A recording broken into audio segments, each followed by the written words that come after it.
The president has clear path to victory, Michael Flynn. Written by Alan Zong from the Epoch Times on November 28, 2020. General Michael Flynn, a former national security advisor for President Donald Trump, who was pardoned by the president, said that Trump has clear path to victory. The president has clear path to victory, he said during an interview with WVW-TV. He added that it doesn't require a lot of courtroom action, but will require Americans to come forward to tell their stories. Hundreds and hundreds of Americans in different states are coming forward, Flynn said, with 10 to 12 new affidavits from one state received just on Saturday. We are not in this to lose these battles, we are in this to win these battles. I believe we are going to win. I'm confident because we have the right people and the right plan and strategy, he stated. Various posts by Flynn on social media suggest that he works closely with Sidney Powell, his lead attorney since 2019, who's focusing on the alleged fraud related to voting machines and claims that voting software companies have been involved in a transnational conspiracy to overturn the election. Currently, there are several teams or individuals working on the legal battle for Trump's re-election in battleground states. Trump's lawyer Rudy Giuliani is leading the Trump campaign's legal team. Powell is leading another legal effort and working independently. Some state Republican committees and individual Republicans have also joined these legal fights. Possible paths for Trump's re-election. In Pennsylvania, a judge ruling may clear a narrow path for a Trump victory in the Keystone State. Pennsylvania Commonwealth Judge Patricia McCullough wrote in an opinion on Friday that the Republican argument that the mail-in voting conducted in the recent general election was unconstitutional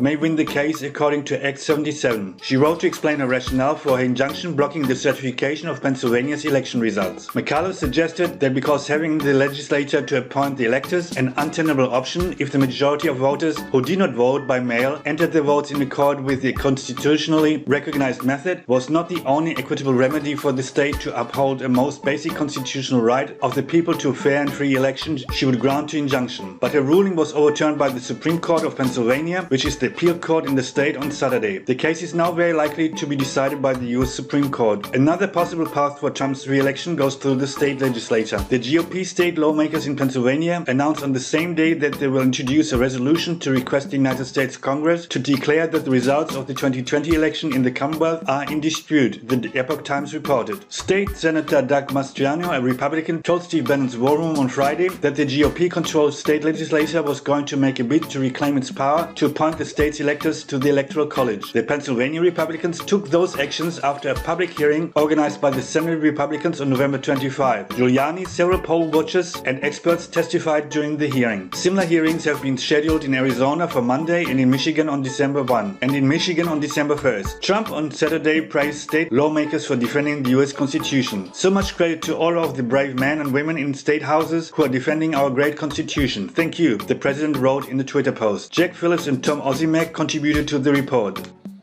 If you like my content, please subscribe, watch, like, comment and share, both on my main and my backup channel.